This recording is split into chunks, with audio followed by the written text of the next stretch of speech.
Hello everyone, welcome to go for agriculture. So guys, आज के lecture में हम डिस्कस करेंगे माइनर पेस्ट ऑफ राइस। जो हमारा लास्ट लेक्चर था उसमें हमने पढ़ा था मेजर पेस्ट ऑफ राइस, जो हमने 7 मेजर पेस्ट ऑफ राइस को डिस्कस कर लिया है। और आज का जो हमारा लेक्चर है उसमें हम डिस्कस करेंगे माइनर पेस्ट ऑफ राइस, जो कि है टोटल 5। मैंने नेम्स तो आपको लास्ट लेक्चर में बताए थे और अभी जस्ट भी बताऊँगा। और साथ साथ हम डिस्कस करेंगे कुछ important MCQs related to pest of rice. तो सो गाइज, जो पहला माइनर पेस्ट है राइस का वो है ईयर हेड स्टिंग बग। आपने इसे देखा होगा, इस इंसेक्ट को आपने देखा होगा। ये बहुत ही गंदा स्मेल करता है। अगर आपने इसे टच कर दिया तो इनका स्मेल जो होता है बहुत ही बुरा होता है। इसका दूसरा नाम जो है सील्ड बग भी कहते हैं, क्योंकि इनका जो फिजिकल अपीयरेंस होता है एक सील्ड की तरह होता है, शेप भी वैसी और कलर भी वैसी। रेड स्पॉटेड बग भी कहते हैं इसको, ठीक है। इसका जो साइंटिफिक नेम है वो है मेनिडिया हिस्टीरियो, ठीक है। और जो इसकी फैमिली है, जो ऑर्डर है वो है हेमिप्टेरा, ठीक है। इसका जो निम्फ और एडल्ट है दोनों ईयर हेड से सक करते हैं, ठीक है, और ग्रेन्स को चैफी कर देते हैं, ठीक है। तो इनका तो बस यही ऐसा फीचर है कि ग्रेन्स को डिस्टर्ब करेंगे, और मतलब ईयर हेड नाम ही है ना, ठीक है। तो ये ईयर को, प्लांट के ईयर को यानी राइस के ईयर को ख़राब करते हैं, ठीक है। और वहाँ से क्या कर देते हैं, सक करते हैं उनके मिल्किंग स्टेज से जूस को, या कह सकते हैं सैप को, ठीक है। जो सेकंड यानी 9th नंबर पे है, क्योंकि 7 देखो यहाँ पे हमने इसका जो नंबरिंग करा है वो 8th पे करा है, क्योंकि हमने जो 7 तक पढ़ा है वो मेजर पेस्ट ऑफ राइस थे।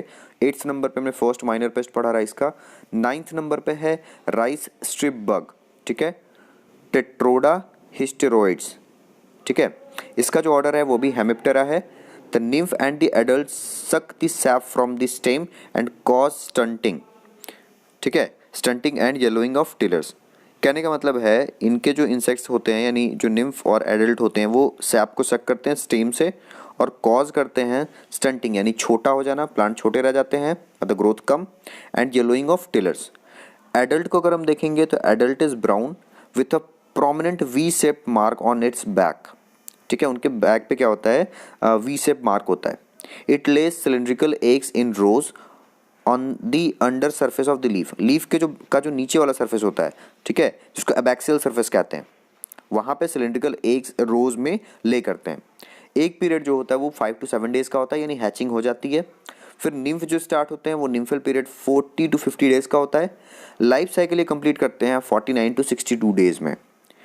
एडल्ट की जो लॉन्जिविटी है वो 2 वीक्स की होती है, ठीक है। तो ये हो गया इस जो हमारा सेकंड वाला जो माइनर पेस्ट है राइस स्ट्रिप्ड बग, इसके बारे में। और ये स्ट्रिप्ड इसलिए है कि इनके जो बॉडी है उसके ऊपर वी शेप का स्ट्रिप पाया जाता है, मार्क पाया जाता है, ठीक है। जो नेक्स्ट है थर्ड माइनर पेस्ट यानी 10th नंबर पे वाइट राइस लीफ हॉपर, ठीक है। इसका साइंटिफिक नेम है कॉफाना स्पेक्ट्रा। ये भी जो फैमिली है इसकी, जो ऑर्डर है वो है हेमिप्टेरा, और आप यहाँ पे इसको देख सकते हो इमेज में, ठीक है। इनके जो निम्फ और एडल्ट होते हैं वो भी सक करते हैं सैप को, causing yellowing of leaves and stunting of tillers, ठीक है। मतलब लीफ का येलोइंग करते हैं और स्टंटिंग ऑफ यानी जो टिलर्स है वो छोटे ही रह जाते हैं। टिलर्स अगर छोटे रह गए तो हमारा प्रोडक्शन क्या होगा, डाउन होगा, ठीक है। इंपॉर्टेंट चीज़ आपको ये सब सारी चीज़ें ध्यान रखनी है कि कौन सीड को ख़राब करता है, कौन उनके टिलर्स को ख़राब करता है, कौन उनके हाइट को यानी उनके फिजिकल अपीयरेंस को ख़राब करता है, ठीक है। Nymph are elongated and pale green coloured, ठीक है। Adults are white in colour, जैसे आप यहाँ पे जो इमेज देख रहे हो ये किसका है, एडल्ट का है। 3 to 4 times larger than the green leaf hopper. They are the biggest of rice hoppers. कहने का मतलब है राइस हॉपर्स हमने जितने पढ़े, मेजर पेस्ट में भी हमने हॉपर्स पढ़े थे, ठीक है। उनमें से सबसे बड़ा जो हॉपर होता है वो वाइट राइस लीफ हॉपर होता है, ठीक है। अब जो हमारा नेक्स्ट है माइनर पेस्ट वो है ब्लू राइस लीफ हॉपर, ठीक है। इसका भी ऑर्डर है जो है हेमिप्टेरा है, और साइंटिफिक नेम यहाँ पे मेंशन मैंने किया हुआ है, ठीक है। आप इसको प्रोनाउंसिएशन कर लेना इसका। Nymph and adult suck the SAP of leaves and causes hopper burn. मैंने बताया था फील्ड में हॉपर बर्न होता है जहाँ पे ब्राउनिंग या फिर येलोइंग कहीं कहीं पे दिखता है फील्ड में। In the seedling in the form of whitish vaccine lines of leaves on the leave blades in the initial stage of the attack and subsequent drawing. कहने का मतलब है जब हॉपर बर्न होता है सीडलिंग स्टेज में तो ये whitish vaccine lines on the leaf blade, leaf का जो कॉर्नर होता है उसके ऊपर एक वाइटी वैक्सी अपीयरेंस बनाते हैं, लाइंस बनाते हैं इनिशियल स्टेज में। ठीक है। और जैसे सब्सिक्वेंट टाइम बीतता जाता है तो ये जो अटैक है वो ड्राइंग कॉज करता है, ठीक है। और ब्राउन मतलब ब्राउन जो बर्निंग लाइक अपीयरेंस होता है वो फील्ड में दिखने लग जाता है। Small blue hopper leaf hopper with yellowish vertex having black patch in the middle of pronotum, ठीक है। जो स्मॉल ब्लू लीफ हॉपर्स होते हैं उनके येलोइश वर्टेक्स होते हैं, वर्टेक्स मतलब एंड जो है उसका येलोइश होता है, having a black patch in the middle of pronotum, ठीक है। बहुत इजी है। और जो लास्ट है, ठीक है, zig zag striped leaf hopper, जिसको हम लोग बोलते हैं रेसिलिया डॉर्सालिस, ठीक है, जिसका ऑर्डर है Hemiptera. Both nymphs and adult suck plant sap and causes tip drying and orange discolouration of both margins of leaves. कहने का मतलब है जो नीम और एडल्ट है सक करते हैं सैप को and cause tip drying and orange discolouration of both margins of the leaf. Leaf के जितनी मार्जिन्स हैं उन सबको क्या करते हैं, डिकलराइज कर देते हैं। Adults have white four wings, ठीक है, जो आगे की विंग है वो वाइट होती है, with pale brown bands forming a shape of W, ठीक है। आप इस इमेज में देखो, लेफ्ट वाली इमेज में उनके विंग्स के ऊपर जो इमेज है वो किस तरह का है, डब्लू शेप का है, ठीक है। इनकी अगर बायोनॉमिक्स के बारे में बात करें तो एग, निम्फ, ठीक है, एडल्ट। निम्फ जो है वो थोड़ा बड़ा होता है फिर वो एडल्ट में कन्वर्ट हो जाता है। तो ये है हमारे कुछ minor pest of rice. Major pest मैंने लेक्चर नंबर 27 यानी इससे जस्ट पहले वाले लेक्चर में डिस्कस कर दिया है।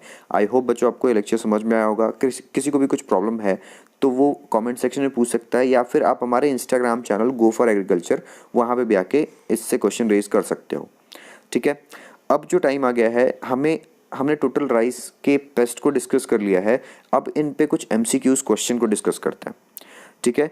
तो सबसे पहला जो क्वेश्चन है, हम यहाँ पे अप्रॉक्स 20 क्वेश्चंस डिस्कस करेंगे। आप देखते चलना, हमने जो डिस्कस किया है उनसे रिलेटेड क्वेश्चंस हैं। Terminal rolling and drying of leaves from tip to base in both rice nursery and main field, किसके केस में था? जो सबसे पहला हमने मेजर पेस्ट पढ़ा था थ्रिप्स, उनके केस में होता था। उसका आंसर जो होगा थ्रिप्स होगा, मतलब टर्मिनल रोलिंग होगी और drying of leaves from the tip to base किस में होगा? थ्रिप्स के केस में, ठीक है। Blanks act as a vector of rice tungro virus, ठीक है। ये मैंने कहाँ बताया था? आप यहाँ पे देखो, वेक्टर मैंने बताया था टुंगरो वायरस का। वेट, मैं आपको दिखाता हूँ, 1 मिनट। यहाँ देखो, यहाँ पे क्या लिखा हुआ है, जो रेड लाइन है उसके जस्ट नीचे आप यहाँ पे देखो, मैं दिखाता हूँ। यहाँ पे लिखा हुआ है vector of rice tungro virus. कौन है ये? यहाँ पे देखो, ग्रीन लीफ हॉपर, ठीक है। तो इसका आंसर क्या होगा? इसका साइंटिफिक नेम मेंशन है नेफोटेक्टिस वर्सेनेंस, ठीक है। इसका जो आंसर होगा वो क्या होगा? वेट, इसका आंसर होगा ऑप्शन नंबर 1। थर्ड है ETL और GLH इन टुंगरो एंडेमिक एरिया, ठीक है। ETL कहने का मतलब है इकोनॉमिक थ्रेशोल्ड लेवल, कब होता है? GLH ग्रीन लीफ हॉपर, ठीक है। वो अगर 2 पर हिल अगर आपको 2 नंबर में दिख जाए, यानी 2 हो, तो ETL हमें अप्लाई करना होता है, ठीक है। Option number 1। Alternate host for Stenchaetothrips biformis is Echinochloa species, ठीक है। अल्टरनेट होस्ट पूछ रहा था। 5th नंबर पे है विच of the following is the white leaf hopper, ठीक है। साइंटिफिक नेम दे रखा है कॉफना स्पेक्ट्रा, ठीक है। आप ये नाम याद कर लेना, साइंटिफिक अगर याद हो जाए तो याद हो जाए, नहीं तो जो इंपॉर्टेंट मेजर पेस्ट है एटलीस्ट वो तो आप जरूर याद कर लेना उनका, ठीक है। 6th नंबर पे है विच of the following is a blue rice leaf hopper, अभी हमने जस्ट डिस्कस किया था, ठीक है। इसका ऑप्शन आंसर जो होगा ऑप्शन नंबर C होगा, ठीक है। Hopper burn is the symptom of, बहुत सारा हमने भी पढ़ा था, ठीक है। तो जितना भी यहाँ पे हमने मेंशन कर रखा ऑप्शन उन सब में होता है। हॉपर बर्न मैक्सिमम सारे हॉपर्स के केस में होता है, ठीक है। तो इसका आंसर होगा all the above. 8th number है use of synthetic pyrethroids may cause resurgence of sucking pest in rice, say true और फॉल्स। तो इसका जो आंसर होगा ट्रू, अगर सिंथेटिक पायरेथ्रॉइड्स अगर यूज करते हैं तो रीसर्जेंस करता है सकिंग पेस्ट का, ठीक है, सही बात है। 9th नंबर है tip drying and orange discolouration of rice leaves the typical symptom of, अभी हमने पढ़ा था, जस्ट अभी पढ़ा था ना, ये देखो ये वाला यहाँ पे है ऑरेंज डिकलरेशन, किसका है ये? जिगजैग स्ट्रिप्ड लीफ हॉपर यानी रेसिलिया डोर्सालिस का, ठीक है। तो इसका आंसर क्या होगा? Option number C. Which of the following pest causes damage of the grain at milking stage? Ear head bug, ठीक है। ईयर हेड यानी ईयर को इन्फेक्ट करता है, ठीक है। और मिल्किंग स्टेज रखा लिखा हुआ है तो आप पहले से ही ध्यान रखना कि मिल्किंग स्टेज में जो है वो बग ही इन्फेक्ट करते हैं, क्योंकि वो सीड्स को क्या करते हैं? पंचर करते हैं, ठीक है। Blanks as a vector of ragged stunt and wilton stunt, ठीक है। जो इसका आंसर होगा नीला पर्वता ल्यूजेंस। ऑलरेडी इस नोट्स में मेंशन है, आप इसको ऊपर पढ़ना। 12th नंबर है blank act as a vector for transitory yellowing disease, ठीक है। इसका भी आंसर होगा नीला पर्वता ल्यूजेंस, ठीक है। ये क्वेश्चंस आपको ध्यान रखना, जब कॉम्पिटिटिव पेपर में आप बैठते हो तो ये सिम्टम्स के बेसिस पे, इनके टिपिकल सिम्टम्स के बेसिस पे क्वेश्चन पूछा जाता है, ठीक है। तो उस टाइम पे आपको ये बहुत अच्छे से काम आएगा। 13th नंबर है zigzag striped leaf hopper belongs to, ठीक है, सिकाडेडलीडेई, ठीक है। जो इसका आंसर होगा वो ऑप्शन नंबर सी। आप देखो अभी जस्ट हमने डिस्कस किया था, जिगजैग स्ट्रिप्ड लीफ हॉपर है ना, यहाँ देखो, ठीक है। यहाँ पे क्या लिखा हुआ है? हेमिप्टेरा के जस्ट पहले यहाँ पे, ठीक है। तो जो भी यहाँ पे क्वेश्चंस हैं वो सारे इसी नोट्स से हैं, तो ध्यान रखना आप इस नोट्स को भी अच्छे से पढ़ोगे, ठीक है। Rice black bug belongs to Podopidae, ठीक है। 15 नंबर है ETL for rice earhead bug in milking stage is 16 bugs per 100 panicles और 3 bugs per hill, ठीक है। 16 नंबर है green mirid bug which feeds on BPH blanks पूछा है, ठीक है। तो इसका मतलब पूछ रहा है कि जो ये बग है वो किस पे ये करता है, फीड करता है, ठीक है। तो साइरोहिनस लिविडिपेनिस, ठीक है, लिविडिपेनिस इसका आंसर होगा। 17th नंबर है alternate wetting and drying is a good management technique for controlling, इसका जो आंसर होगा वो होगा BPH brown plant hopper. Rice ear head bug belongs to the blanks family Alydidae, ठीक है। तो यहाँ पे हमने क्वेश्चन सारे डिस्कस कर लिए हैं। देखो ये सारे क्वेश्चंस मुझे भी सारे याद नहीं होते हैं, मैं जब बार बार इन्हें पढ़ता हूँ तो मुझे ये चीज़ें याद होती हैं। और खासकर साइंटिफिक नेमिंग जब आप प्रोनाउंसिएशन करते हो उसका, तो ध्यान रखना कि आप प्रोनाउंसिएशन जरूरी नहीं है कि स्पेलिंग वाइज करो, आपको जिस तरीके के लिए आपको ऑप्शन मार्क करने होते हैं, ठीक है। तो आप उसको इस तरीके से याद किया करो कि आपके मुँह पे वो प्रोनाउंसिएशन आप अपने हिसाब से बना लो कि आपको बोलने में भी अटपटा ना लगे और आपको चीज़ें याद हो जाएं, ठीक है। तो आई होप आपको आज का लेक्चर समझ में आएगा। कुछ भी प्रॉब्लम है तो आप हमारे इंस्टाग्राम चैनल या फिर कमेंट सेक्शन में पूछो। तो गाइस नेक्स्ट लेक्चर में हम पढ़ेंगे पेस्ट ऑफ वीट, ठीक है। तो ये नेक्स्ट लेक्चर जो हमारी आएगी वो आएगी मंडे को, तो बच्चे आप तैयार रहोगे। चलिए मिलते हैं नेक्स्ट लेक्चर में, बाय बाय।